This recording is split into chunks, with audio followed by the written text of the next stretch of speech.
ఒళ్ళంతా ఆయన్ని చెప్పండి నాగలతో దున్నట్టు దున్నే. అలా చూస్తే ఎలా కనబడతాడంట, అంత ఆకర్షణీయంగా లేడంట.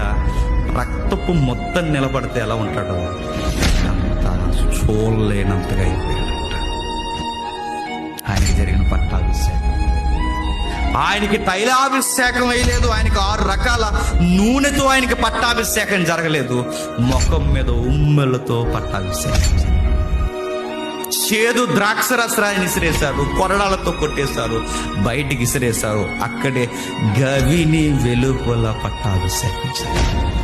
ఓసన్నా ఓసన్నా ఓసన్నా అంటే మోసే లాంటి వాడు నీవన్నారు సరే, కానీ మోసే కూడా చేయలేనిది చేశాడు. ప్రజల కొరకు చనిపోయాడు, పాపాలు తీయడానికి వచ్చాడు. ఆయన వచ్చినది ఇంత లేమికి కారణం పాపం. ఆ పాపాన్ని తీయాలి వచ్చాడు.